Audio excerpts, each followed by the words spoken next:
Numa declaração, o ministro Fernando Haddad falou das intenções do governo de cobrar impostos sobre cachorros de estimação e também de grávidas, já que vão gerar um novo ser humano no mundo. Esse ano teremos imposto do cachorrinho de estimação. O problema é que, claro, nada disso é verdade. As falas de Haddad foram geradas por inteligência artificial, a chamada deepfake.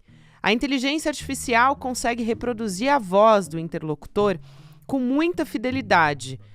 Parece muito real, porque ela também sincroniza no vídeo. O caso do ministro Haddad não é o único. O deputado federal Nicolas Ferreira criou uma manifestação falsa nas redes sociais, usando a inteligência artificial como crítica ao governo Lula. Essas imagens fabricadas têm o objetivo de confundir as pessoas, embaralhando as fronteiras entre a realidade e a mentira. Desde o ano passado, 2024, o Tribunal Superior Eleitoral regulamentou a proibição do uso da inteligência artificial nas eleições no Brasil. Mas mesmo assim, a extrema-direita tem usado essa ferramenta como um método para endossar as fake news, criando uma realidade alternativa aos fatos. Quinta-feira, 16 de janeiro de 2025.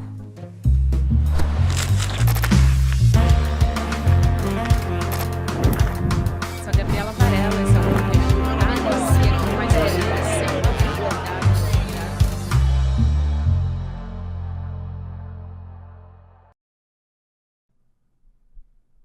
Olá, seja muito bem-vindo, seja muito bem-vinda. Eu sou a Gabriela Varela e esse é o Videocast em Detalhes.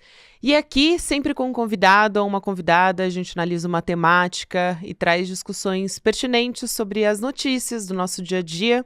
Hoje eu vou conversar com a Fernanda Rodrigues, que é coordenadora de pesquisas do IRIS, do Instituto de Referência em Internet e Sociedade.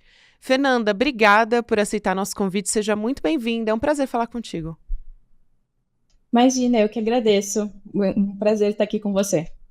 Fernanda, antes de mais nada, eu acho que vale a pena a gente pegar os casos recentes, né, sobre o que está acontecendo na nossa política, no Brasil, para a gente refletir um pouco sobre esse ponto que a gente chegou em relação à inteligência artificial, que é a sua área de pesquisa, sua especialidade, e acho que você tem muito a contribuir aqui para a gente. Porque eu tenho impressão, eu ouço muitos especialistas falando sobre isso, né? De que, olha, a inteligência artificial não é uma coisa nova, ela já está aí há 70 anos.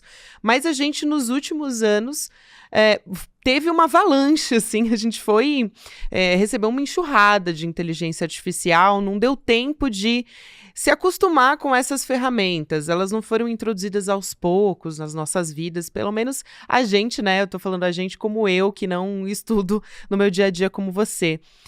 E as pessoas comuns, assim como eu, não têm ferramentas para conseguir checar, por exemplo, se uma deepfake é verdadeira, se não for por meio de agências de checagem, do jornalismo, enfim, o jornalismo acho que tem um papel importante nisso também.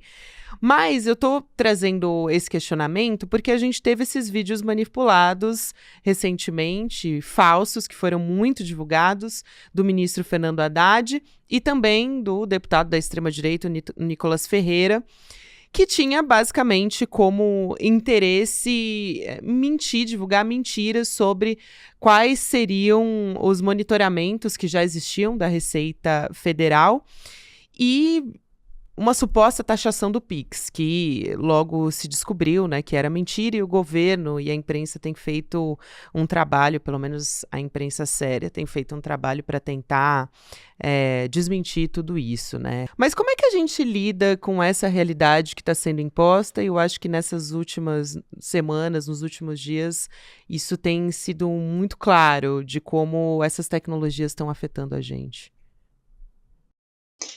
Perfeito, Gabriela. É um questionamento super relevante, assim, né? Como você bem já trouxe, a IA, ela faz parte, na verdade, da realidade, principalmente de pesquisadores, assim, da área de computação, ainda mais, há muitos anos. Então, a gente está falando da década de 60, né? Se a gente for remontar aí aos primórdios da IA, não o que a gente tem hoje, né? Mas como um fundamento, né? De onde veio essa tecnologia que a gente trabalha atualmente. Nos últimos anos, sim, a gente teve esse super avanço.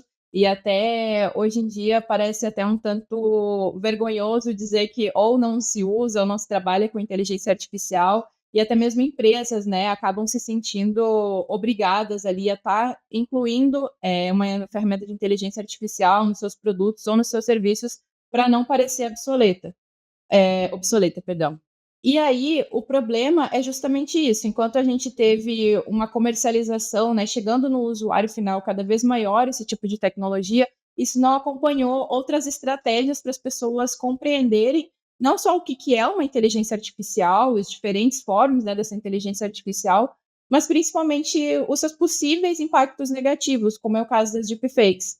Eu acho que hoje em dia a gente tem muito acesso a como a inteligência artificial pode melhorar a produtividade, a eficiência, os resultados em diferentes áreas, mas eu sinto que ainda falta a gente ser um pouco melhor informado sobre quais são as suas potencialidades negativas, né?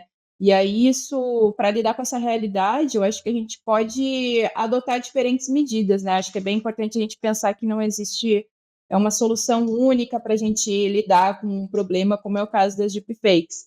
E aí, só para a gente entender melhor, né? Então, no caso, essas tecnologias, né, esses conteúdos gerados por tecnologias de IA são conteúdos sintéticos, e aí pode ser tanto de imagem, vídeo, áudio, que a gente até vê ele surgindo mais num contexto humorístico alguns anos atrás, então para fazer uma brincadeira, para fazer uma piada, mas nos últimos anos realmente a gente tem visto a sua utilização para fins indevidos, inclusive levando o TSE a ter uma resolução específica para evitar o uso, né, e os impactos negativos desse tipo de conteúdo sintético nas eleições de 2022. Mas, para além disso, sabendo que as deepfakes também podem impactar a democracia ao longo de todos os anos, e não só nas eleições, eu acho que é importante a gente, né, ter em mente algumas estratégias, como, por exemplo, mais iniciativas de letramento digital e educação midiática, para as pessoas não somente aprenderem a mexer na inteligência artificial, como também para identificar conteúdo falso, como você bem disse, uma própria conscientização da população para não divulgar conteúdo que ela não tenha certeza se é verdade. Então, primeiro recorrer a essas agências de checagem ou aos jornais, né, de confiança para ver se aquela situação, aquele fato é verdadeiro ou não.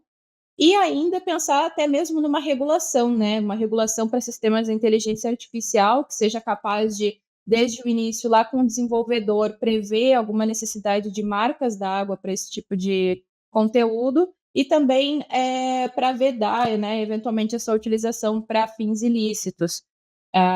Acho que a gente tem uma crença, né, eventualmente, de que a regulação ela pode parar a inovação, mas, pelo contrário, ela pode promover uma inovação responsável e até sustentável. Em tempos, né, a gente está aqui falando em tempos que as pessoas estão utilizando cada vez mais essas plataformas, também é muito público que as Big Techs têm investido cada vez mais em inteligência artificial. Então, a gente tem o exemplo da Meta, muito recente, incluindo o próprio WhatsApp. Do nada, a gente abriu o WhatsApp e a gente tinha uma ferramenta de inteligência artificial por lá.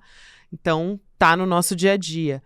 Mas também, nessa semana, a gente teve um posicionamento público do dono da Meta, o Mark Zuckerberg, deixando muito claro o seu posicionamento alinhado com o governo Donald Trump, que vai assumir nos Estados Unidos, e que é um político, talvez o grande líder mundial da extrema-direita. E aí o Zuckerberg, assim como o Elon Musk, também se aproveita muito de um monopólio econômico da plataforma, né, de plataformas que talvez sejam os maiores ganhos do capitalismo que a gente viu nos últimos tempos, né, e ameaçando até a soberania de outros países nesse sentido, quer dizer, as legislações de outros países.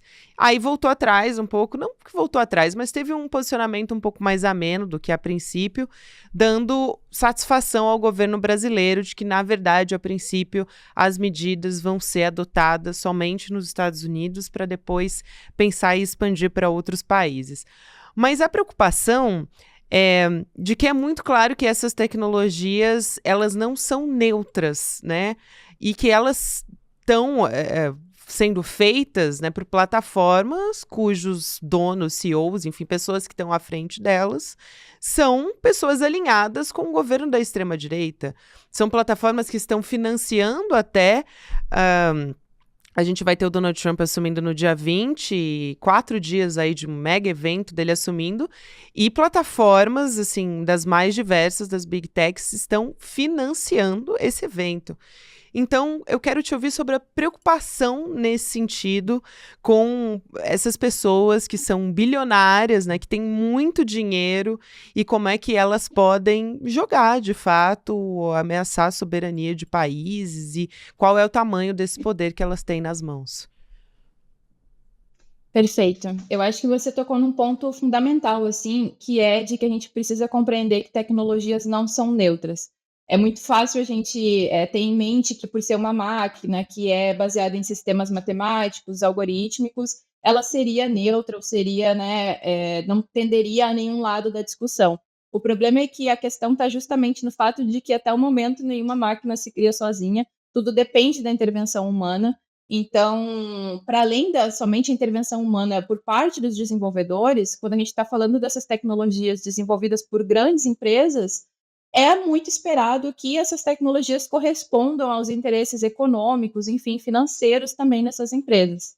E aí, quando a gente para observar esse desenvolvimento de tecnologias de inteligência artificial por grandes empresas de tecnologia, muitas vezes alinhadas a determinados discursos, acho que uma das primeiras preocupações que surge é exatamente sobre não só para que fins essa tecnologia vai ser utilizada, mas também de que forma ela está sendo desenvolvida, ou seja, ela está observando parâmetros ali para manter a sua eticidade, para manter a sua responsabilidade. E aí, quando a gente fala sobre desenvolvimento, por exemplo, de IA por plataformas de rede social, né, por empresas de plataformas de rede social, como a gente vê no Twitter, atualmente X, como a gente vê no Instagram, a gente lembra também do caso recente que envolveu até mesmo a NPD, porque a Meta tinha emitido o aviso de que passaria a utilizar todo o conteúdo disponível ali no Instagram para fins de treinamento daquela tecnologia. E aí nós temos toda essa discussão se realmente as pessoas que entram ali, né, estão consentindo livremente para essa utilização quase que restrita de todo o seu conteúdo que é postado, a necessidade das pessoas poderem optar se elas querem ou não que o seu conteúdo seja utilizado para fins de treinamento de IA. Então, enfim, uma série de questões relacionadas à proteção desses dados, porque hoje, numa sociedade da informação, a gente sabe que dado é poder. E quanto mais dados essas empresas têm, mais elas utilizam para fins de desenvolvimento de inteligência artificial, é necessário que a gente tenha atenção para ver se os nossos direitos em relação aos nossos dados estão sendo garantidos e também de que forma essas tecnologias vão ser aplicadas, para quais fins e em que medidas elas podem impactar, podem apresentar riscos sistêmicos, como impactos a nível de democracias, né, como você bem falou, afetando a soberania de outros países. Nossa, achei muito boa essa frase que você disse que dado é poder. Acho que eu vou ficar, sabe quando aquela frase fica, você planta uma sementinha na cabeça da pessoa, eu vou ficar pensando nela depois. Eu acho que também vale a pena, a gente tem um exemplo muito recente de judicialização dessas questões, mais especificamente sobre a inteligência artificial, sobre o que a justiça pode fazer. Quando a gente olha para o nosso país, a gente teve até rapidamente a AGU, a Advocacia Geral da União, notificando extrajudicialmente a Meta para remover um vídeo, mais especificamente do Facebook, né? Remover o vídeo do Haddad, que era um conteúdo falso, adulterado por inteligência artificial. Mas o tempo da justiça é muito diferente do tempo, primeiro, da proliferação de fake news e também da rapidez com que essas tecnologias podem ser feitas, né, e difundidas por aí. Então, qual que é o impasse? E, como você disse, não tem uma solução única. Mas o ponto de vista da justiça é efetivo mesmo? Porque essas empresas, elas têm muito dinheiro. Então, ser notificada extrajudicialmente produz algum efeito?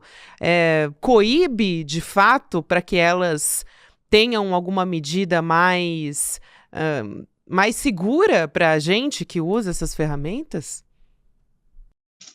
Então, essa é uma grande questão também, porque atualmente a gente está vendo exatamente a discussão em torno do artigo 19 do Marco Civil da Internet, que vai falar sobre a responsabilização de provedores de serviço como redes sociais, no caso de conteúdo publicado por terceiro. Atualmente, uma mera notificação extrajudicial não é capaz de gerar responsabilidade para a plataforma, caso ela não exclua aquele conteúdo. Hoje, as plataformas só são responsabilizadas caso elas sejam notificadas judicialmente para remover um conteúdo e deixem de cumprir essa decisão. No STF, a questão é justamente se esse artigo, né, agora mais de 10 anos depois, ele está alinhado à nossa Constituição Federal. Nós, do IRIS, nós temos um posicionamento pela constitucionalidade do artigo 19, mas entendendo que a realidade que o Marco Civil da Internet enfrentou em 2014 é significativamente diferente da realidade que a gente está enfrentando hoje em 2025, né? Então, é sim necessária uma adaptação, é sim necessária uma atualização sobre a compreensão de como responsabilizar plataformas digitais, porque a gente viu que o poder econômico, o poder de influência delas cresceu muito ao longo desse tempo, para além somente também da quantidade de conteúdo que é postado diariamente. Então, a gente precisa sim rever, à luz da Constituição, como que a gente pode assegurar que esse tipo de conteúdo não ganhe cada vez mais espaço nas redes sociais. Mas, para além da justiça, eu acho que o trabalho do Poder Judiciário ele é muito potencializado quando a gente tem boas leis. E aí, nesse sentido, se é importante que a gente tenha uma regulação para a inteligência artificial, que, por exemplo, vai lidar com a moderação automatizada, né, que é feita pelas plataformas e redes sociais para remover conteúdo nocivo, é importante também que a gente pense e avance numa regulação das próprias redes sociais e das próprias plataformas.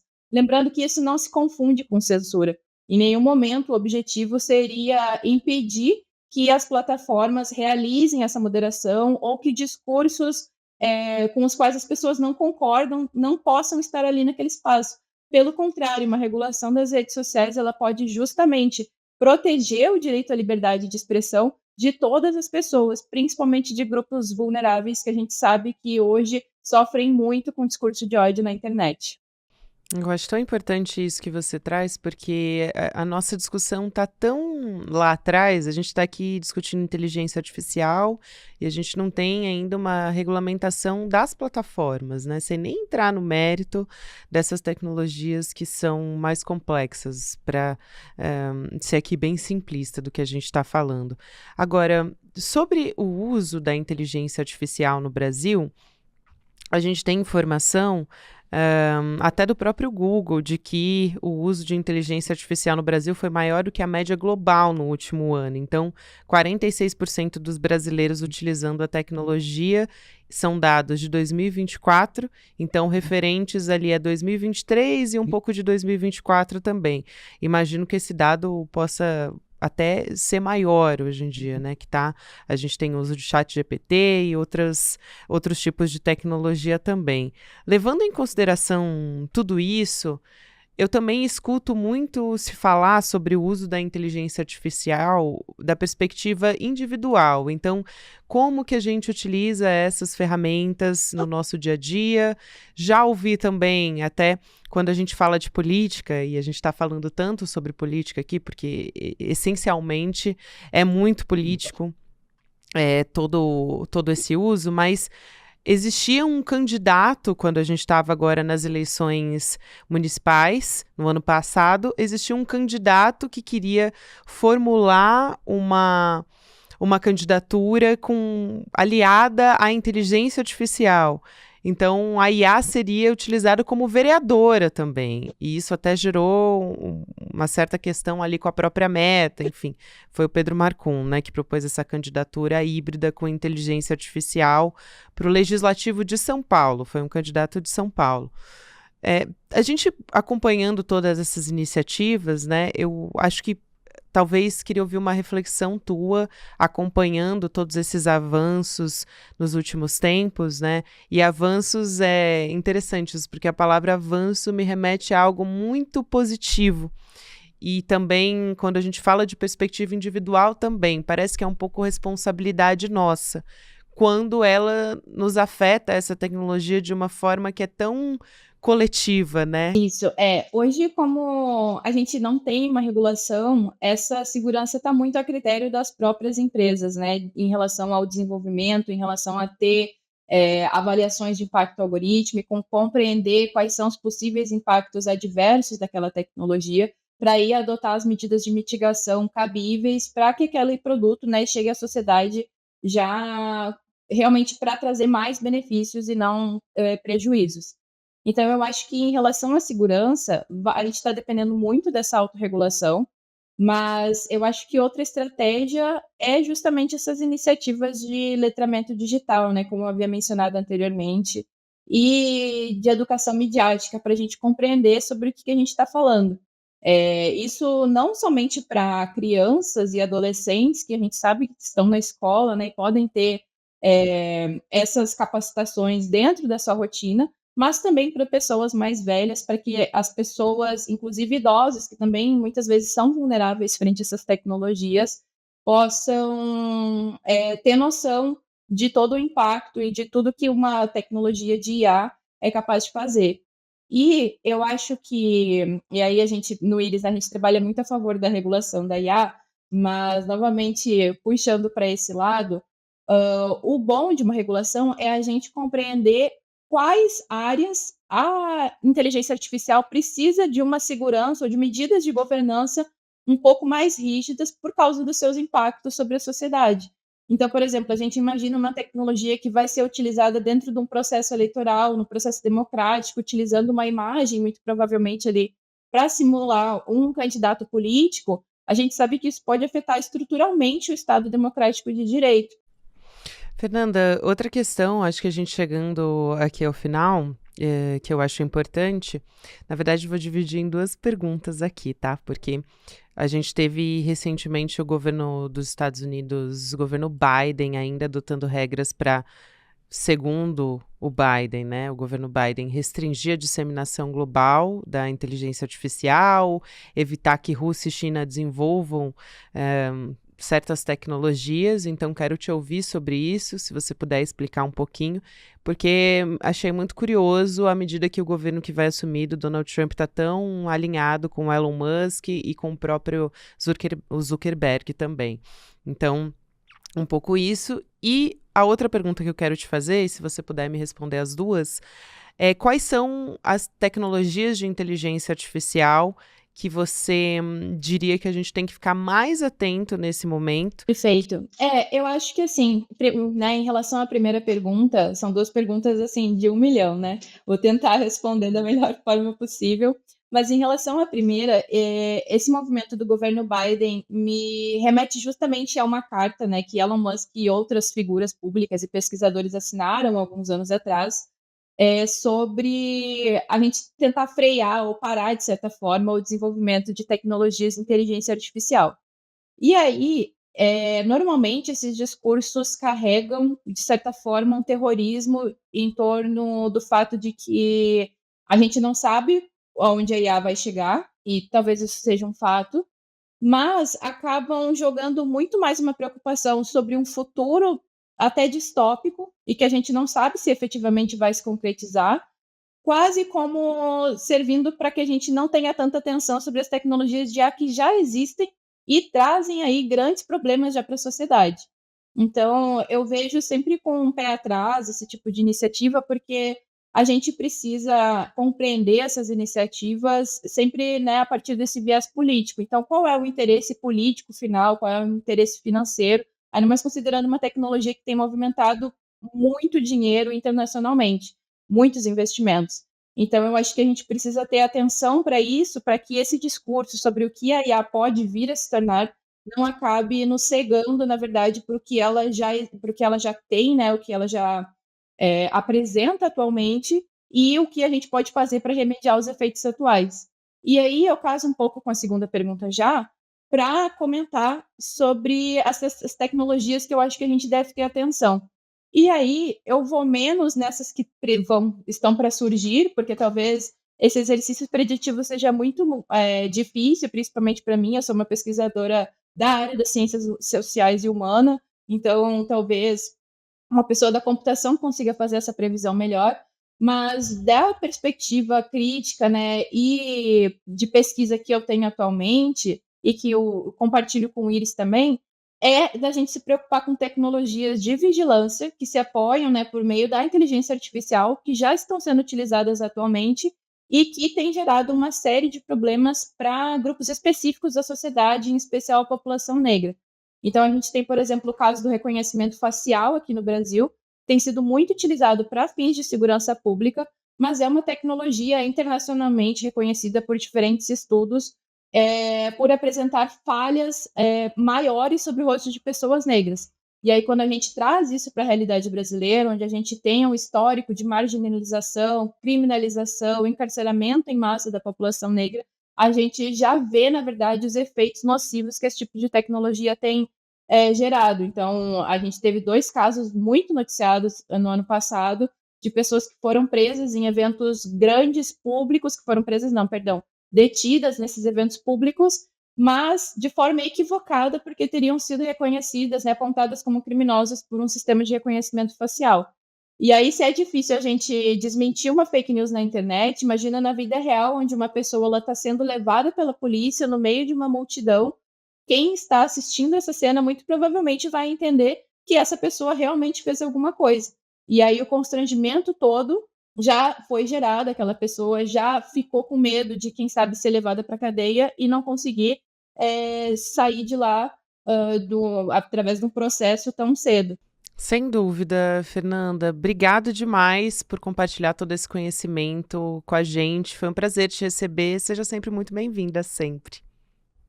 Imagina, eu que agradeço. Obrigada pela próxima oportunidade. Obrigada. Até.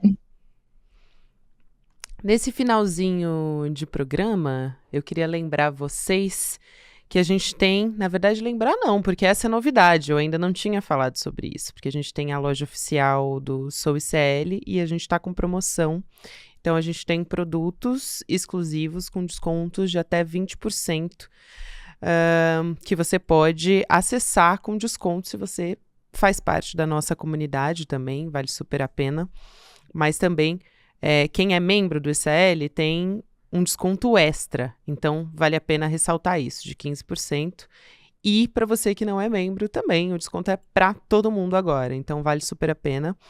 O assinante do ICL aproveita a promoção com até 35% de desconto, lembrando, e todo mundo produtos exclusivos com descontos de até 20%.